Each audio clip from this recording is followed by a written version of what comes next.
Forbes Books presents The Great Digital Transformation with Gerard Zatvani, highlighting the pioneers that reimagined possibilities and reimagined businesses. If you're a brand or retailer, are you meeting rising customer demands? Well, in this episode, Gerry's doing a deep dive into the Omnichannel Retail Index with Kathy Kimple, Executive Director of OSF Digital's strategy team. Kathy's got over 30 years of experience in retail with a focus on retailers, brands, and more. So, we're going to talk about how OSF helps retailers and brands learn the latest digital and omni-channel best practices in their industries with the Omnichannel Retail Index. Hello there, Gerry. How are you? Hey, Joe. Great. Greetings from Atlanta. And you are in Atlanta for you're not there to visit the Coca-Cola headquarters.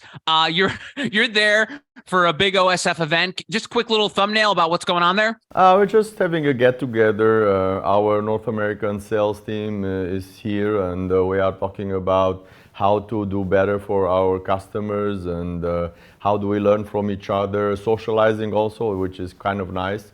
So it's pretty good environment, good vibe. I love it. So unfortunately for our guest today, she's pulled away from all the fun and frivolity at the OSF shindig. And her name is Kathy Kimple. And Kathy Kimple, also, me and her are Garden State brother and sister. She hails from New Jersey, as do I. So, Kathy, welcome to the podcast. How are you? Great to be here. We will only say positive things about the beautiful Garden State. Although Gerry's trying to work in some of his stand-up comedy about New Jersey, but we'll prevent him from doing that during the podcast. So, Kathy, I understand you are the Executive Director of Digital Strategy at OSF. For folks not familiar with your role there, what does that entail? So what that entails is my role is working with retailers and brands, helping them identify ways to basically accelerate their business and transform it. So we will lean in either on what we call all the pillars of a digital business that are important. So site merchandising, marketing, customer experience, org design, P&L, my least favorite topic.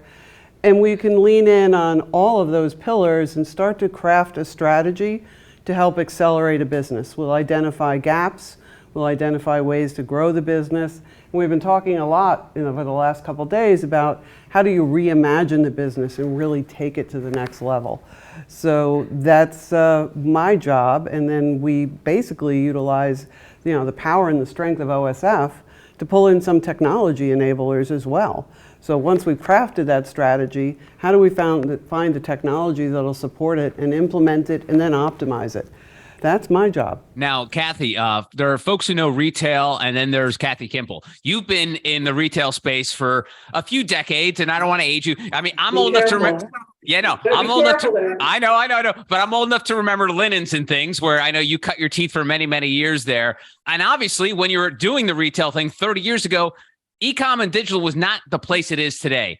Can you walk me through and give some of the folks, maybe the younger generation folks, what the transformation was like that you've seen on the ground level of retail going from 0 to 60 in e-commerce? I launched the e-commerce site for linens and things in 1999, and you didn't have these robust platforms. You didn't have headless commerce. You didn't have marketing cloud. You didn't have loyalty. You were just working and being scrappy on trying to get product on a site and have it create a transaction. And that's what it was like in 1999. It was like, build it. If you build it, they will come. And it was a bet, but it was also a really wild time because you were seeing digital growth. We weren't talking about numbers like Black Friday and Cyber Monday of 10% growth.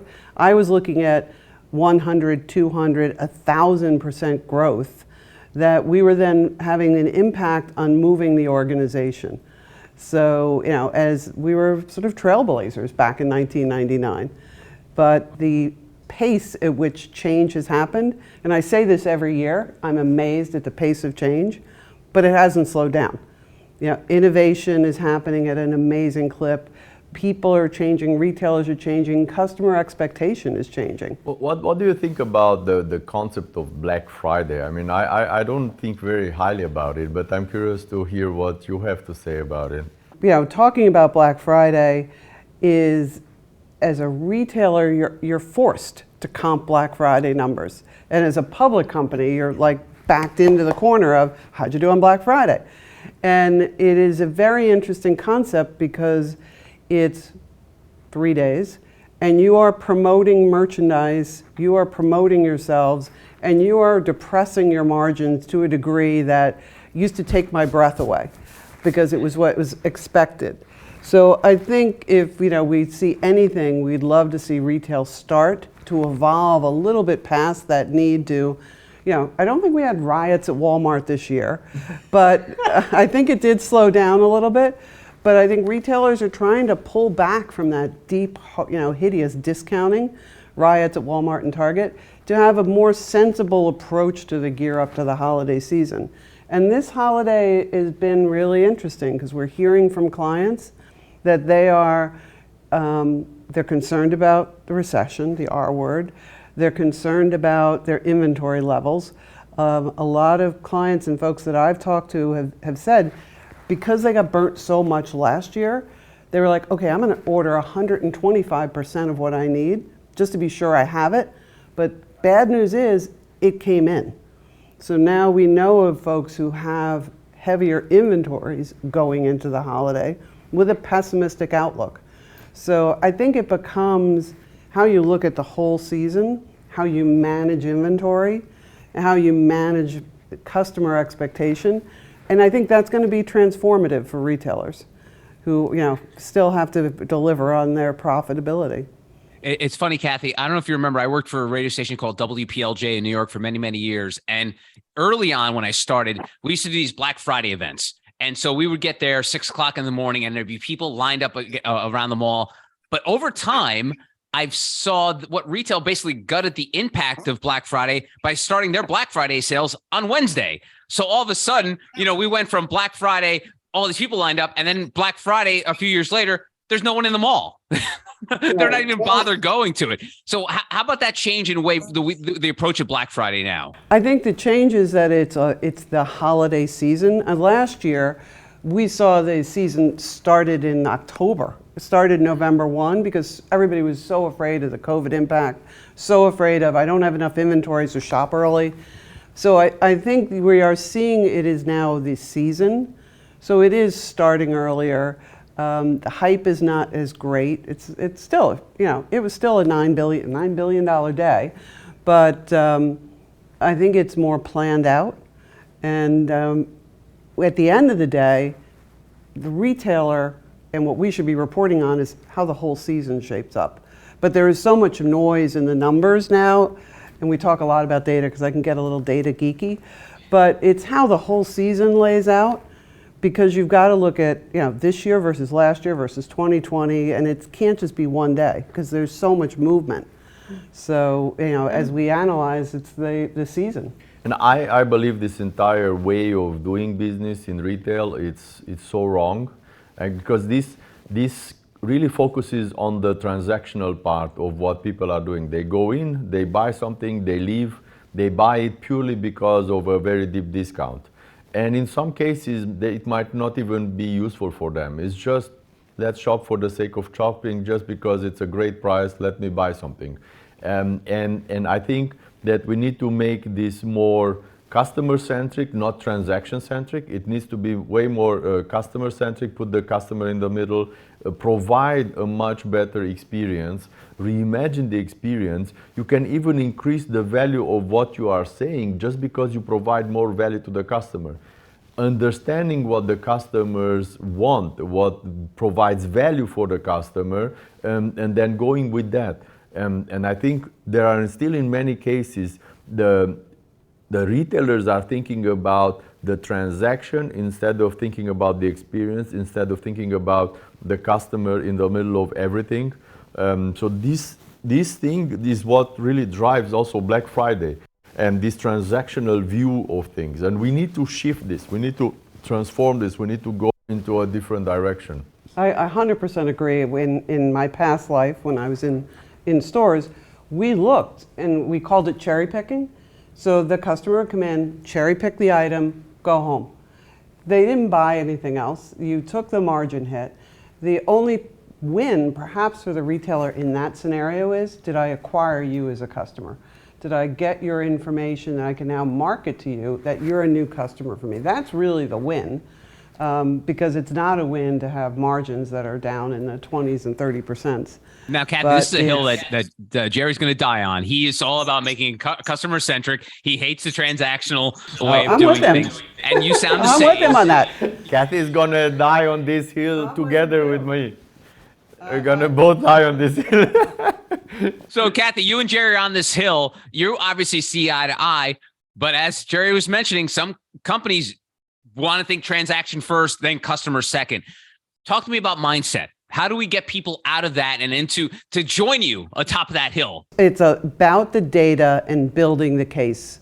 So yeah, I want them to join me on the hill, but I also worked for a public company that had to go through earnings calls and watch what would happen if you misspoke on an early earnings call, your stock price could drop. But it's about the reimagining it, it's the data, it's building the case that says if you're more customer centric, your customer will come to you more, be more loyal, spend more, and you start to win in that respect. And you can do that, and we see I look at it through something we do called the Omnichannel Retail Index, where we're measuring trends of features and functions. And I hear from my retailers, it is critical to them that they do more to their retained customers. How do I get them to embrace me more? And it can't just be giving them a 20% off coupon. You know, that 20% off coupon that I gave you today, you expect tomorrow, and I got a comp the next day.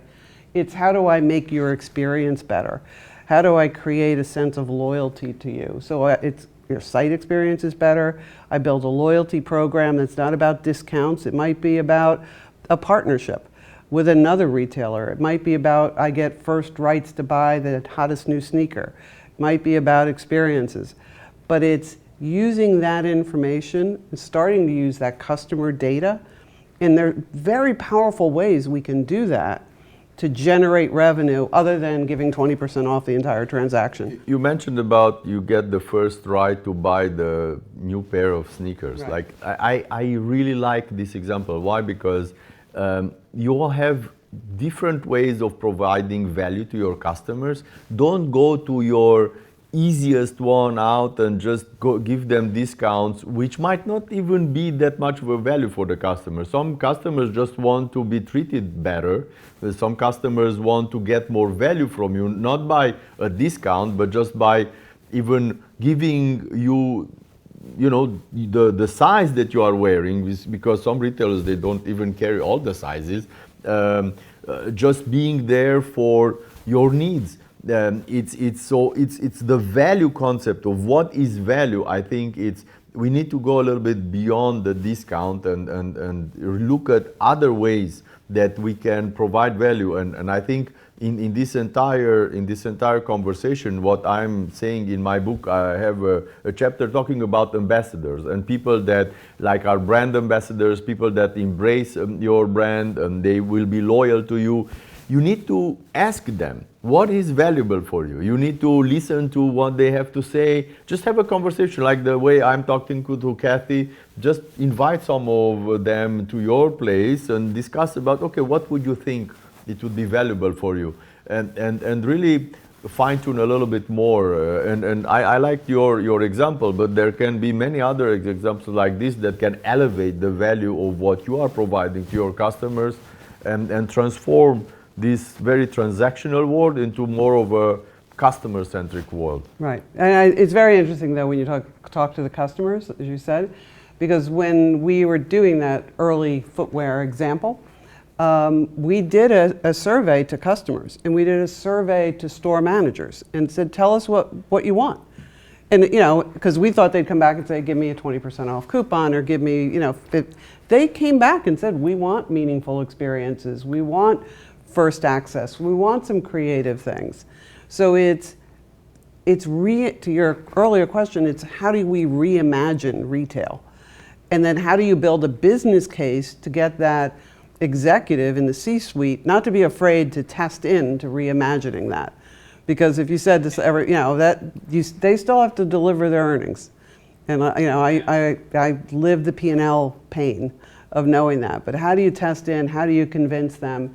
How do you say, we can get on a website we'll stay on the footwear example. I let the customer tell me on the website your preferences. Tell me that you're a urban runner, a trail runner, what kind of sneakers you want, what size you want to wear. Tell me all of those things in a preference center. And now we have the technology that will allow that retailer to market those things to her or to expose those things to her on the web store. So now we've absolutely upped our game on her experience. And I always use her, sorry. Guys don't shop, it's always her. No, but overall, I think we need to try new things. We need to find ways to test out new things, new concepts, new approaches, because otherwise, the only way to go forward will be deeper and deeper and deeper discounts. And really, when really it should be all about preserving margins and how can we preserve margins by providing more value to our customers. And I'm also talking about this in my book about how can we understand what the market wants, where is the demand, what do our customer want, and then how can we manufacture and how can we use our supply chain to actually fulfill that need, because ultimately that is what is the holy grail also in retail, having that match. If that match comes as close as possible, then you don't have to destroy your margins. Then you have a business that is healthy enough, that creates enough money so that you can experiment more and you can find money to provide more value in different ways to your customers. Mm-hmm. It really, we talked about this, it comes down to the data. And we talk data, and believe it or not, I was a history major in college, so I'm not mathematical, but it comes down to do you have the data? Do you know how to use it? And most of our retailers, if we're talking about customer 360 view, they say they have it, but they don't know how to use it. Or if we're talking about inventory and forecasting and planning, they haven't built those models yet in some cases. There are folks out there who are doing great forecasting, but how you use the data to build a compelling argument.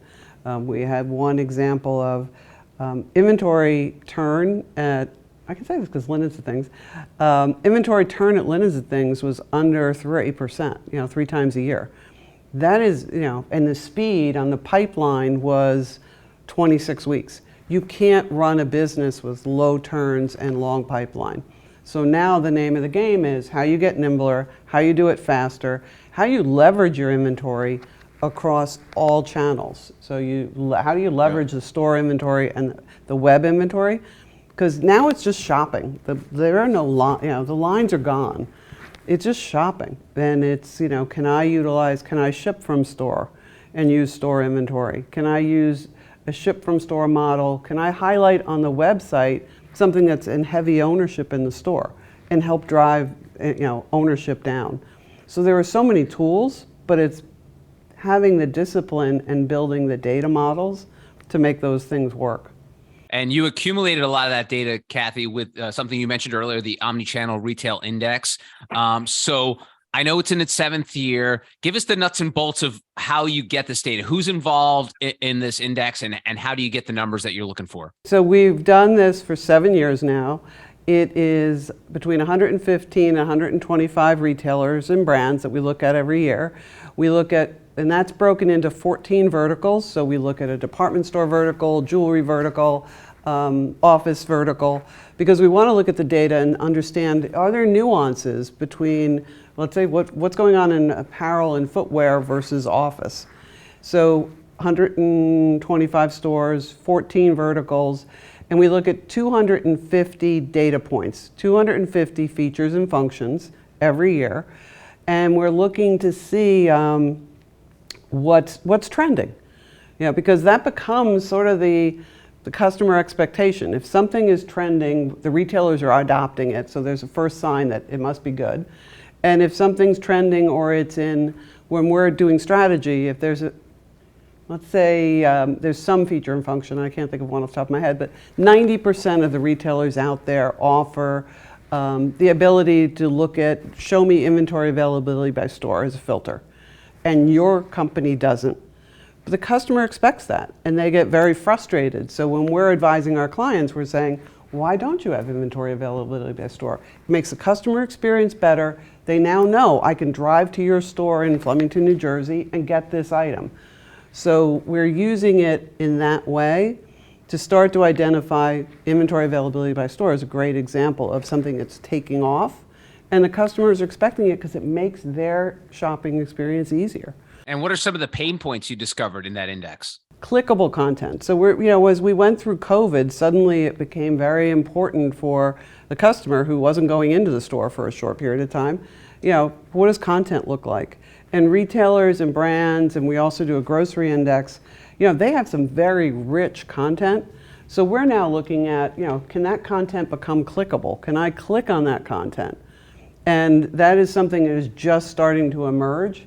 And I believe OSF has done some interesting work there on creating shoppable content now, so that, again, make it easy for the customer. I saw this on a blog, or I saw this on the site. I want it, but now I got to go hunt it down.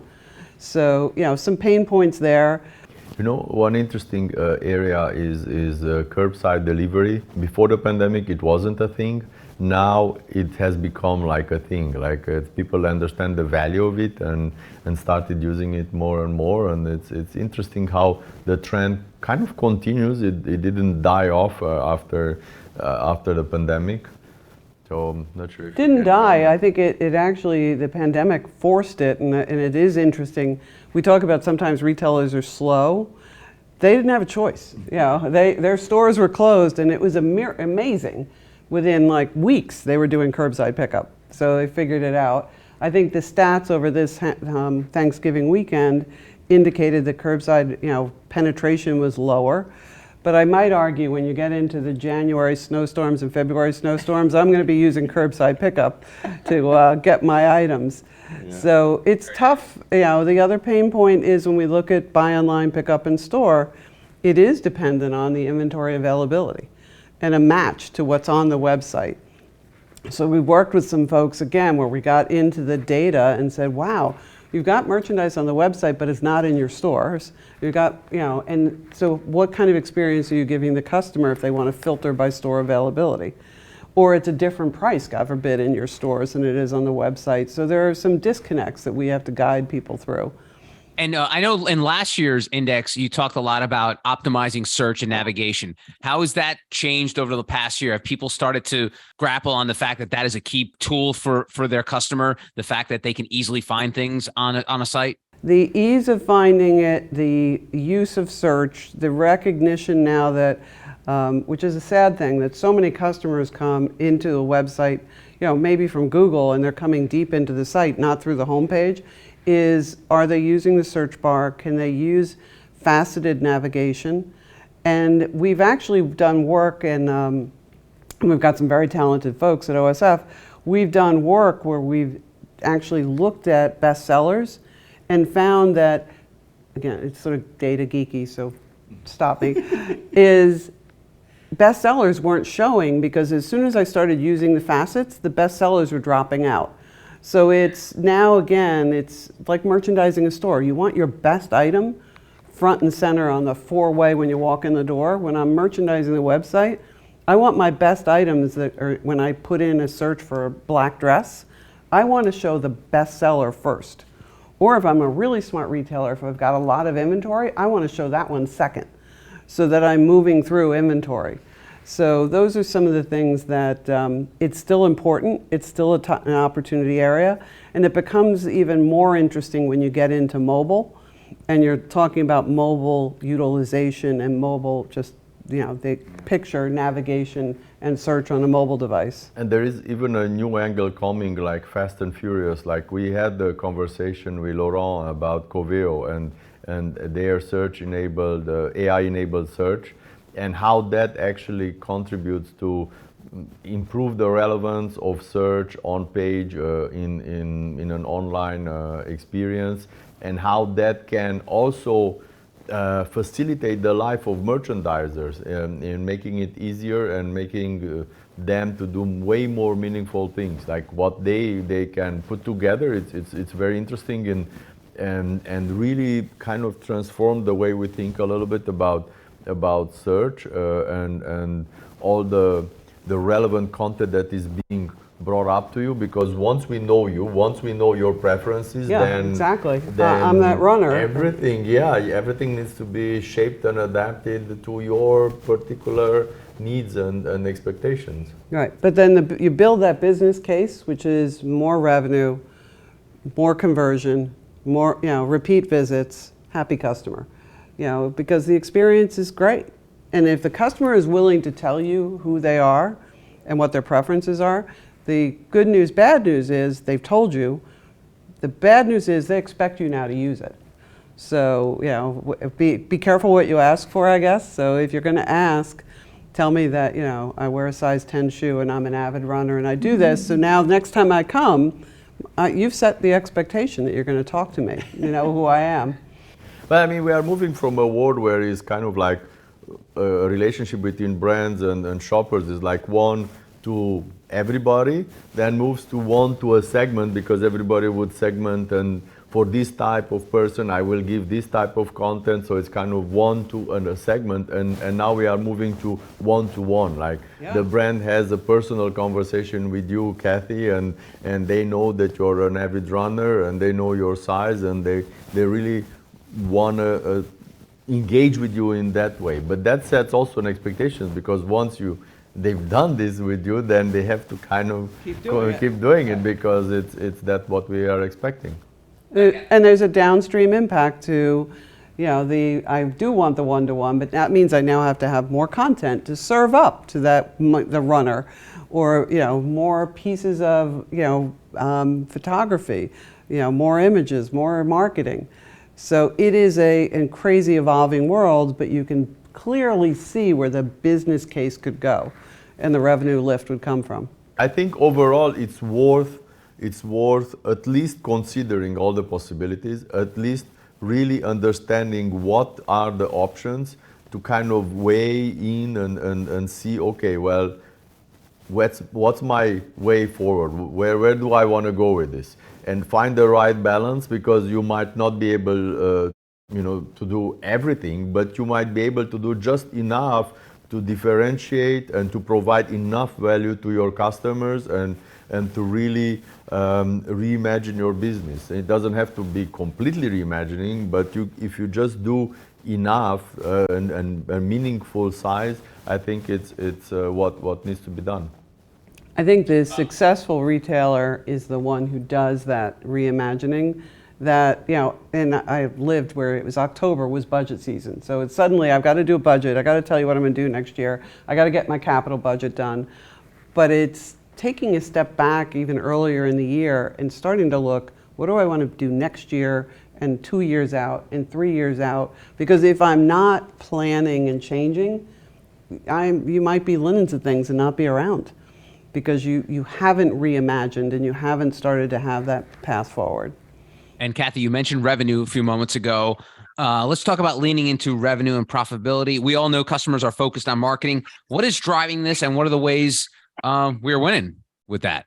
Right now, marketing costs, and I've in this month, 3 times I've heard it from clients, help me. One client, their marketing cost is up 40% over LY. Another client just 2 weeks ago, her marketing cost is up 60% over LY. So that you can't buy, you got to have a profitable business, and you can't buy, another client that had, marketing as, a 1-to-1 return. So you're buying the business and it's not sustainable. So what we're really hearing from our customers is, help me lean, 2 things. Help me with SEO and make sure that I'm driving the free organic traffic to the max to my site that I can. So, we talked just today in our sessions about, can we do SEO audits? Can we help identify for a client ways that they can really up their game on organic traffic? And then on the marketing side, it's comes back to data, know the customer, email marketing. SMS marketing is now really hot. But do you have a strategy for what you're going to do with SMS? Do you understand the nuances of SMS by generation? for your customer might not be the same as another customer, but what is your strategy? And I think sometimes retailers get caught off guard, like, wow, SMS, I'm not ready, I don't have it. We had a conversation this week about somebody who's like, I need to have SMS ready to go by Mother's Day, and I don't have it. So it's leaning in to understand costs are going up. You got to do more to acquire customers, and that's expensive. So can you get more from SEO? And then how do you do more with your customers, your retained customers? So. But if you're setting up your entire strategy around the transaction, you're right from the beginning, you're wrong. You're going to lose money because the money you're investing in the marketing will be driven by your deep discounts. People will come, they will buy once and they are gone. And that's not what you want. Your marketing strategy has to be around an experience. You have to have some thinking behind it. Is once they land on your page, once they enter your shopping store, they have to have a meaningful experience, they have to have a meaningful interaction so that you can capture them, you can convert them into customers, and then have them come back to your store because they are interested, they have value in what you're offering. If we are just going to increase our marketing budgets to do the same things and to provide deep discounts or whatnot, then you're not on the right track. It's also reimagining the marketing that it's a shopper. It's not a web shopper, it's a shopper. And it used to be hard because I was accountable for the digital P&L, but I would want to drive traffic to the store. And if I can meaningfully drive traffic to the store, the company benefits. So it's like also, how do I use the web to drive traffic to the store? Whether it's show me inventory availability in the store, or it's show me amazing content and images, or it's, tell me about an event that's going on in the store, or, that we can drive traffic, drive revenue, and then we lift the high water lifts all boats. We're lifting the whole business. So I think that's the other piece when you're imagining digital. It's not just about having an email that drives to the website to buy the black sweater. It's knowing me and maybe broadening that out. And how does the digital side know that you're driving people to the store? Because as someone on the e-com side, you don't know, right? If people are going to the store about what you're doing. And the folks on the digital end are like, man, I'm doing all this work. It's working, but I'm getting no credit for it. So how do you link those two together? I think it's hard. It's really hard in my past life, which was a while ago now. I mean, the one way you could do it is, here's a coupon, but that coupon is like, that's like doing crack. I mean, don't say coupon in front of Gerry. He does not like that word. I admit it. It's like doing drugs. But you can measure it if you go in the store and use this. But you can measure it if you're doing something. If you have appointments for a cooking class, if you're running an event in a store, if you're doing ear piercing or something in a store, a cooking demo, you can measure the impact you have of driving traffic. And then we're also really smart. You can measure the impact if you know, in the stores, I was in digital, they know sales by hour, by minute. So they know trends. So they know Wednesday's trend for the last 8 weeks has been X. We dropped this email that talked about the stores and Wednesday's trend went to Y. Now, is it tied? No, but there's a way to use data to start to see, that there is an impact. But using the experiences that you just mentioned to bring people to the store, I think that's a very smart way of bringing people to the store from digital. And I think that we need to double down on that. We need to make it even more interesting. We'll give you a personal shopping experience in the store if you come at 11 a.m. when there is no traffic. Make it interesting. Having reasons to come to the store and driving that traffic to the store, and we can connect the dots because once you're there, we can set up an appointment. Once you set up an appointment, we have your data. Exactly. And we can then prove it that it was because of digital. So there are many ways of actually going after this and connecting the dots, and not always, because you won't have everything and you won't be able to measure everything at 100%. But if you get a decent 70-80% understanding of what's happening, it's enough. Right. You reminded me of something, though, from my past, my checkered past that I've forgotten about. I ran bridal registry for Linens and Things, and I ran bridal registry for a media company, The Knot, for 4 years. And so talk about connected customer, passionate customer. But one of the things that we would do is private shop, come in at 8 in the morning and register, come in after close and register, is creating that experience. Yeah. And a bridal registry was worth, substantial to business because you caught her at 26 years old and you want to keep her for the duration of her marriage, which is hopefully long. So but it was creating an experience.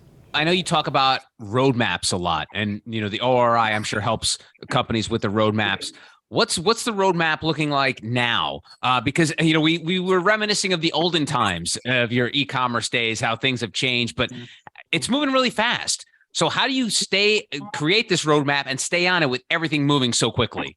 For us, it starts with working with my technology counterparts. It starts with the ORI, but it's identifying where are you today, what are your gaps, and then where do you want to be tomorrow? What's that vision, what's the dream, and how do you get there? So the roadmaps now start to look about in 1999, I was lucky to be able to transact.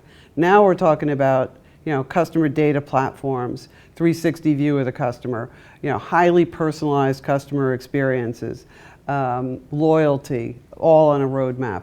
We're looking at richer content on roadmaps. So, and then you really get out there and you start to say, how do you connect the web and the store even further? And what new things can you do to optimize inventory? There are tools out there. I think that's the figuring out, for me, it'd be like being a kid in a candy store. Which one do I buy? But there are tools out there that, for clienteling that, in some retailers, you can have that talented salesperson actually reach out to a customer. Or there are tools out there now, even for customer service.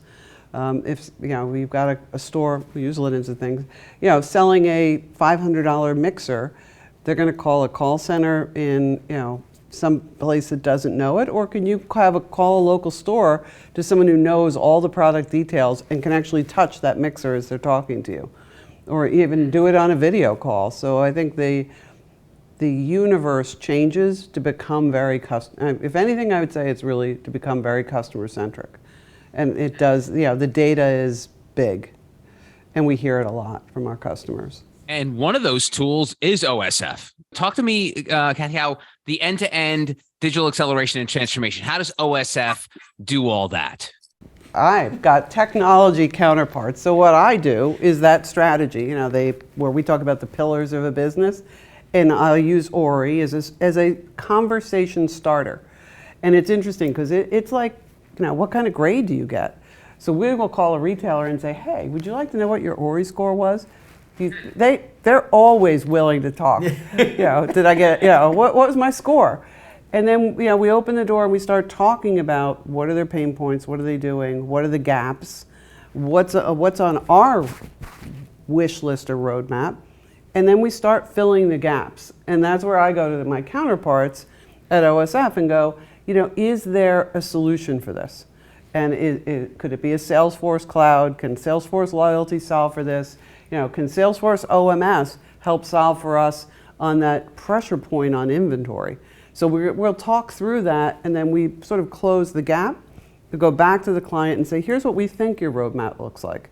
1 year, 2 year, 3 years, prioritized out by cost and level of effort. And sometimes we're trying to also come up with a, quick thumbnail on what is that revenue going to look like if you do this? Because that's the first thing the retailer is going to push me on.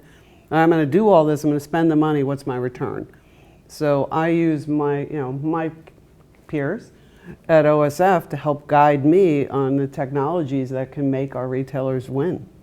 I think overall, where we are really strong is understanding the business of the customer and then understanding which tools could actually make that happen, which tools, which technologies, which innovations we can bring to the table to try new things, sometimes it's not even about new things, it's really making all things working really well and connected with other systems within a customer's environment, and really having this really nice match between business strategy, understanding roadmaps, understanding the trends in the market, and then which tools will support and improve and accelerate those things. I think that's what we bring to the table overall. Kathy, is there anyone who doesn't want to hear their score, their ORI score? Or? I could say some might not want to know their ORI score, but that means they have opportunity. I think it's the difference of what we do with strategy is you started and said I've been around for a long time, but I've been in the business, store operations. I ran a warehouse for 3 years for Children's Place. I've launched web. I've run P&L. I've run registry. I bring the voice of the business to my conversations with the business, and they actually say, you get it. You think like me. You know my pain points. So we collaborate incredibly well. And then I've got a team of consultants who are folks just like me, who have been there, done that, run the business, had the thrill of revenue and the agony of P&L. But being able to talk to the business like, to a CMO and talk about, ROHAS and talk about, data, candidly and honestly and non-judgmentally, is really positive. And then having OSF, to have somebody I can go to and say, help me solve now for this, is amazing. And then the next step is, okay, now it's in, and how do we optimize it? And we got a team of people who can do that. So, Gerry, is there any way we can make an AI version of Kathy, just in case, she doesn't want to hang out much longer with you guys? Because she's got some experience and got some know-how there. Well, actually, Kathy has an entire team of people just like her working for her and developing this strategy arm of OSF. So it's a pretty good development what we are putting together. So I'm quite confident in that. And I don't think Gerry will go anywhere anytime soon. I love what I do, and the only risk is I occasionally get a little geeky and a little down in the weeds. And they got to reel me back in. Well, one last thing for me that I'd love to pick your brain about is the metaverse. So you've been through Web 1.0, mobile, and who knows how long we are to this. Metaverse is on the horizon. How do you see it fitting in what you're doing in the retail space? It's... when I've talked with clients, a lot of times they're like, I don't want to lead, I'll follow happily. And I think I might have said 6 months ago, I don't get it, but I'm starting to think it can be a branding play if it's done right. It can help elevate the brand, it can help with traffic, but it's understanding and really going into it eyes wide open of what do you expect to get out of it, and what are the KPIs that you're going to measure. So I would share, and I think it's not wrong to share because it's public, we are working with Claire's, which sells kids' jewelry in the mall, major chain, and they've launched a game on the metaverse called Shimmerville. And they went into it brilliantly that, it's tied to merchandise, it reflects their brand, they've got their KPIs laid out, so they're seeing what's happening and how people are engaging with it. So I think it's a very interesting branding play. And then does it become a revenue play? Possibly. And you've got Walmart in the metaverse, Forever 21 in the metaverse. So people are playing, but they're not sharing the wins and the data yet. So I think that's what's worth keeping your eye on. It's very interesting in these virtual reality spaces. One thing which I can definitely see happen is every time when you're talking about personalization, you can put together an experience where you can personalize an item for that VR, and actually you can, from the VR, buy it and also use it in real life. Yeah. So the exact same thing that you bought for that VR space, for metaverse or whatever, that can be bought in the virtual reality, in metaverse, in wherever you are, but you can also export that customized item that you bought, and you can actually wear it in real life. So it's pretty, and as a mother of two, can't, in college, gaming is insane. So can you use that concept of the metaverse and gaming to build a brand, and brand awareness is pretty interesting. We see this happening in gaming more and more. In-game shopping is becoming more and more of a revenue stream, and people take this very, very seriously. And blurring the things between what's happening in-game in reality. Well, I think gaming's obviously on the forefront of this, but the one thing that they're probably going to have to figure out that all the brands are probably waiting for is if you buy an item, say a token or something in Call of Duty, will you be able to use that in Fortnite? Right now, you can't. So that integration is going to be very tricky down the line in the metaverse because you can be, could you wear your Nike outfit when you go into the Adidas world? That's the space of the metaverse people are not going to be very comfortable with, right, Gerry? Yes. There is an entire discussion going on about these topics. I think eventually an answer will come up. And I think metaverse will drive also this because they have a vested interest in making sure that you can go from one place to another and make it a little bit portable. But yeah, I mean, I can totally see this happen sooner rather than later. Yeah, I think it's very challenging and I'll try and find some of what are the KPIs? What are the KPIs of success? Because it's not without a pretty major cost. So it's what is this play in the metaverse? Yeah. Well, Kathy, it's been a great conversation with you. I hope you have another 3 decades in you because it sounds like you're getting ready for the metaverse. So we love it. Her name is Kathy Kimple, Executive Director, Digital Strategy at OSF Digital. Thank you very much, Kathy. Really appreciate it. Thank you. Thank you. This has been The Great Digital Transformation with Gerard Zatvani.